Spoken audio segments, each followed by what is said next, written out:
So would you advise someone to invest in cocoa ginger farming? Oh yes, why not? It's really profitable. We can't even supply everybody, so we need more people to come into the system and then help us with these orders. Because at times you get orders like $200 a week, $300 in 2 weeks. It's a lot, so we would have to source from other farmers to help. That is why we are expanding our cultivation to 30 acres next year.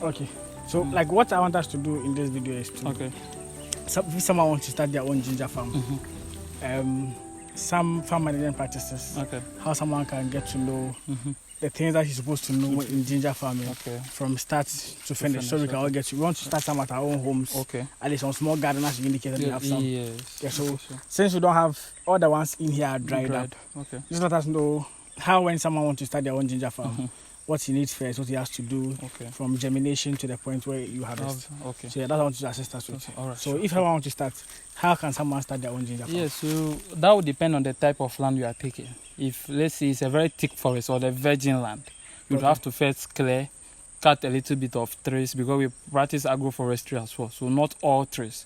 You leave in some of the trees and then you burn. After you are done, you burn.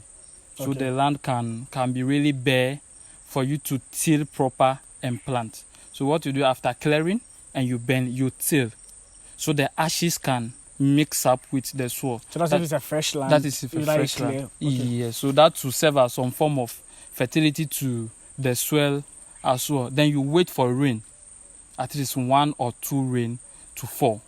Then when it falls, then you can now break it into pieces. It shouldn't be too small. If not, when you don't get consistent rain, it will rot in the soil. So you have to break it a little bit big. So if you want to do ginger, you shouldn't be greedy or stingy. If not, at the end of the day, you put 10 bags into the soil, you not even get that. So you need to break it proper. You have to get people to do the breaking for you proper. The best is to use the hand to do the breaking. And so the seed, is it like from the normal ginger we have? Yes, from the normal ginger, just like this. So we just harvest fresh from the farm and transfer. We don't buy from the market. Well, we don't know conditions to which the ginger has actually passed through before reaching the market, how long it has been there, how scorchy the sun has been to it. And so we buy fresh from the farm, then we plant, we break and plant. Okay, so that's the one he harvested initially. Yes, just break them. We just break them into smaller pieces. If he had it here, I would have shown you how to do the breaking. Okay. They should go and bring. Do you have it here, the ginger? It's over there. So I can just show you. Maybe you can just dig somewhere there. Okay. I'll show you how the breaking is done. So after you till and you plant, within that will depend on the practices. Some will take a month to germinate. Ours take roughly 2 to 3 weeks, because we treat the seeds before we plant. We have organic pesticide and insecticides. So we use it to treat. Thank you. Yes, harvested one. Yes. We use it to treat the ginger before we plant. So they germinate really early. Okay. They germinate really early. What chemical do you use to treat it? Organic AgroButtons 5EW. It's an organic pesticide from Yara Global. They are into cocoa purchases. They buy straight organic cocoa. So we get some of them and we use it to treat the ginger. So after you harvest it like this, you just treat it? You break it like this. Okay. You see how I've broken it. So this place, you time the ice. So these are what is going to germinate out of the soil. Okay. So you just break a little bit. So just make sure that the ice are... Yes, at least 2 or 3. So you can get proper strength for the germination. If you break it, some break it to this extent, it is not good. If it doesn't get consistent rain, it will just rot in the soil. So you need to break it really big. So you get your yield. So basically, this is how it is done. So when you treat it, it heals the wound. Okay, where there? So that's... Yes, when you treat it, it heals the wound. Then it will now start germinating. So it fastens the germination process. But if you don't treat it, it means it has to the wound has to heal in the soil before it germinates. If you take a bit yes. of time. The best is if you treat it, because when you treat it, both eyes will germinate. So within a shortest period, it is all over the land. So maintenance is easy. During that time. Maintenance is easy, but if you don't treat it and it's probably just one eye will sprout out, then you see it one in the farm. Then you see weeds also coming in. Okay. But when you give it like a 3 or 4 eyes are sprout out of the soil, it covers the soil as soon as possible. So the weeds don't really have the energy and sunlight and all that to fight it. So if I get you, weed management is very important when it comes to ginger. It is really important, just like rice farming. Okay. If you neglect it, it will just spoil there. You'll not even get anything. Unless you have to leave it for the following year, then you will have to do proper management for it. So the most important part of it is the breaking, the spacing, as in how you are planting, and the management. It is really important. What's the planting distance normally? So we use a feet. We use a feet. So if I plant, let's say 1 here, I use my leg and plant another 1 here. A feet. Okay. A feet. Okay. 1 feet. So those planting, you see them using their leg to do the measurement. We plant randomly. Okay. Because we see, even though when you go by bears and all that, you get yield and management is easy. But we do random planting because we understand that the laying of the bears has spacing in them, so it reduces your land size. And because you are renting out the land, you want maximum yield. Okay. You want maximum yield for you to make more revenue. Unless the person is willing to go the structured way in a long-term investment, then we can start with the bears and all that. That is if the person coming on board is patient enough to go through the entire process. To go to that entire process and bring in the money. But if the person is maybe one-time investor, I want to try and see, we go the random way for people like that. So at the end of the day, we can get our yield. The person is also happy. We are also happy. We are good to go. Okay. Yes. Okay. Yes. Okay. So if I clear the land, burn it, plant, how many times do I control the weeds? Is it every time that I count I'm supposed to weed inside? How do I go about the weed? The weed control, you don't weed. What you do is that you uproot. You do uprooting. Probably you just use cutlass, a small cutlass. Then you stick it and just uproot. Okay. Uproot it in it. So you have a bag. As you are uprooting, you are putting it inside. In it. When you are done, then you pour it outside. Except probably it hasn't germinated yet, that you are doing weed control. That way, after you uproot it, you just spread it on the soil. So it will do something like mulching. Okay, for the crop. But if it has germinated already, the best is when you uproot, you pick it out of the farm. So it has a very nice layout. Yes. So just the only thing I have to check when I'm doing ginger. Then after the 7 months, we are good to harvest. So how will I know the ginger is matured enough for me to harvest? So it has a flower. I'll send you it as well. It develops a flower. Okay. It will start like green. The flower starts developing in a green-like color. Then it goes up to yellow. Then you see it becoming brownish a little bit. Then it will die off. There are some, when it is green, you know it is ready. But sometimes the land is really fertile. So it just develops the flower. So when you harvest it, you not get anything. Okay. So to get your assurance, you wait 8 months. That way you are assured your ginger is ready. Your ginger is ready. Yes. Okay. So you made mention earlier that some people want it within 4 months. Yes. Others want within 8 months. What's the difference between when they are 4 months and when they are 8 months? Well, the difference is that the 4-month ones wouldn't develop really big. Okay. Wouldn't develop really big. It is smaller in sizes compared to just probably like what we have harvested here. It is really small. So that one will come in specification to the investor. Maybe the investor who has a factory and wants us to do something like that for him to harvest. That way he knows he has calculated his revenue and everything. But for you see, investors can bring in finances for him to make revenue and profit. So we wait for the 8 months for us to get maximum yield because it will sprout better compared to the 4-month one. Yes, so it depends on the scope of service that you want us to render for you concerning the period of planting and all that. There are some people also come late. So we cultivate them in June and harvest the following year. Okay. What's the best time to plant ginger? We plant in March. It is by first week in March we are done planting. Okay. But here it rains a lot in February and March. So we do our planting February, March. But it's mostly in March. So we have a lot of workers. So even if it is 20 acres, within a week, we are done planting. Because we have to move to pest control as well. There's no time. Okay. Yes. About do pests really affect the ginger? No, that is for cocoa, cocoa aspect. Yes. Okay. So for ginger, there is not much pest. The only main thing that affect them is the weeds. That will depend on the management system. There are some people, when they plant the ginger, they walk into it easily. Small time, you see people walking in and out. When you do that, it develops fungi. Okay. So we plant, let's say we are clearing just this space. We don't plant this way. We plant and come out of the farm. So people don't walk into it. So we are planting, then we are coming out of the farm to the roadside. Okay. So at the end of the day, we wouldn't plant the roadside and have to walk on it to the back of the farm. So we start from the back of the farm to the front of the farm. That way we are just coming out of it. Because mind, we have the workers are so many that they pass different routes. So this one will take this route. At the end of the day, there's road and stuff in the farm. Then fungi issues will come in. Then when you do the burning as well, it brings in fungi. Okay. Especially when you burn and you have like logs, like these logs in the farm.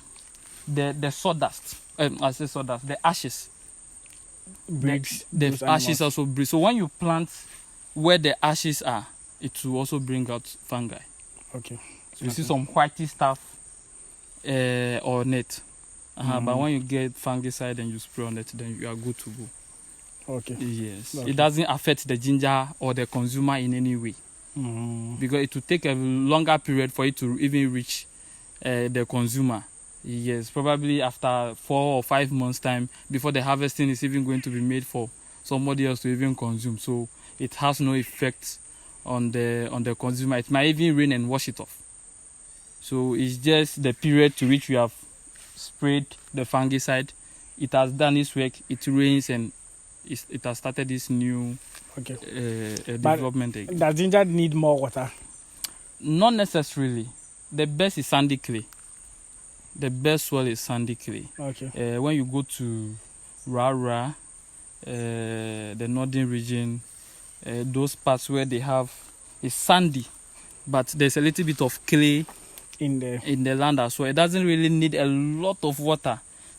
2 rains in a month is good for ginger. Oh, okay. Yes, 2 rain. When it rains 2 times in a month, it is really good for ginger. Nothing will happen to it. It can survive up to 15 days when it doesn't get rain.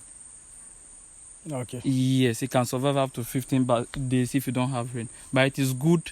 You get greater yields and faster development when you get the rains too. So it is encouraged that probably if you are cultivating in an area where it is waterlogged. That is where you lay beds.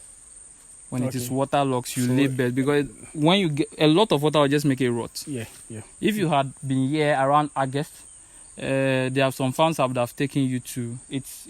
They had a lot of water in the soil. So it wasn't grown, but it was changing color, like this, brownish, as if it was dying or it was matured. It was because it was rotting in the soil.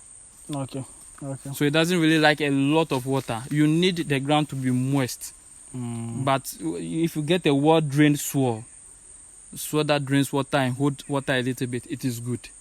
Like these areas, cocoa producing areas and all that, they are really good for ginger. Yes. Okay. So would you advise someone to invest in ginger farming? Oh yes. Why not? It's really profitable. We can't even supply everybody. So we need more people to come into the system and then help us with these orders. Because at times you get orders like $200 a week, $300 in 2 weeks. It's a lot. So we would have to source from other farmers to help. That is why we are expanding our cultivation to 30 acres next year. So we can give these businesses flexible terms of payment. Because you see how the economic issues went within the year, some of them had struggled to stand. So we are trying as much as possible to have a lot of cultivation, so we can have flexible terms of payment. Like when we supply them the ginger, they can make payments in 2 or 3 weeks time. Yeah. Because it is ours, we know how we can sell and regulate our revenue. But if you are sourcing from other farmers for them, you would have to make sure full payment is done because they really need money. And most of the factories have come here taking ginger sometimes for 3 months before payment comes. So right now, most of the cultivators in the area want cash up front before they make supplies. Sure. So in order to help the businesses as well, we are trying to do a lot of it. So we can give them flexible terms of payment because they have workers, transportation, and all that. Even some we have to transport for them. Then when they are bringing in the money, then they add it to it just to help building the supply chain. So we are here to help and then see how we can make things okay for Ghana again. Okay, Yeah. okay. So if I get you, like here, you have constant markets. So let's say there's yeah. increasing of the production to supply to your customers. Okay, okay. Is there anything you want us to know about ginger farming that you've not talked about? Well, basically, this is all that we have to talk about. Probably the maintenance aspect. You have to do like 3 times uprooting. But that will depend on the land you are using. If you are using, like, let's say, thick forest, virgin lands, they don't bring out weeds early. So after the first or second uprooting, there's no maintenance again. Okay. But it depends. It depends on, so mostly depends. If you are using an already cultivated land, let's say maize have been cultivated on it again, the land is really free for weed. So you have a lot of weed issues. You can even do uprooting like 4 times a year. But if you are using a virgin land, you can probably twice or thrice, you are good to go. You are good to go. It is best you do uprooting. That way the ginger is free for you to develop. If you use chemicals, it reduces the growth rate. It will make the growth rate stagnant for let's say about a week or 2 before when it gets rain, before it will start its development again. But when you do uprooting, it is there still fresh. That is why sometimes our cost of cultivation might be a little bit more than maybe what other people might have because of our management practices. But it is for the best of everybody. Okay. Yes, the final consumer and everything. Sure, yes, sure. Yeah, But so if the ginger, like the way it's in the soil, that there are no leaves, but the ginger is in there, why is it not germinating on its own? Well, as at now, yes, because now there are no leaves, but you can see the ginger are deep down in the soil. It has finished its development. Okay. So there's nothing left for it again except to dry off. So it will start germinating again when it's getting constant rain. As maybe probably next year, February, March, then when rains are coming, then you see it germinating. Even that would have to clear the top of it before you see it germinating again. So let's say you do a plot and you neglect it, you are not able to manage. You can just probably leave it there. The following year, just clear the top. It will germinate proper again. Then you now manage it well. That way you are able to get, let's say, 18, 17 bags, 19 bags. Because you are now, it is going to sprout in addition. To the one already in the soil. To the one already in the soil. Yes. Okay. I think that will be it. From the look of things, it looks like ginger is quite profitable. It's among one of the profitable things too. Initially, because of the cost of buying the ginger for planting, it is not really profitable. It is profitable, all right. You make your money over and over. But once you have the seed and you are planting the following year, the cost of buying seed is out, so you only pay for labor. You are only paying for labor. How much does the seed cost? The same way we sell to the factories, we go for like 300 cedis. Per the bag? Per the bag. So, and let's say we are supplying like 54 bags for planting. That should be, I think, 8,000 something. I think somewhere 8,000 there about, or it is more than. Okay, let's say 10 bags. That is like 3,000. 3,000. That is like 3,000. But the following year, you are not going to buy ginger for planting again. So that 3,000 is now revenue for you. I get you. Yes. So you make more the subsequent years. The earlier, the initial time you make revenue, but it's not more compared to when you do the subsequent years. Because that 3,000 now is even enough to pay for labor and you'll be left with money. Okay. And you will be left with money. So it all depends. All right, sure. So I think that will be it for this video. Sure. We are going to look at the cocoa farm from here. Look at how to start cocoa. Look at cocoa farm. We have a lot of discussion about it because recently there's been discussion about it not being profitable, a whole lot of issues. Yes. So we are going to look at those things into details. So yeah, join me in the next video as we look at that. But this video ends here. Please make sure you like, comment, share, and subscribe. Subscribe so the channel grows, like so YouTube promotes this video to other people to also learn about it. I think I've discovered that ginger farming is one of the most profitable things you can do. At least less capital or something, you can easy to go. All right, sure. So I'll see you guys in the next video. Peace out.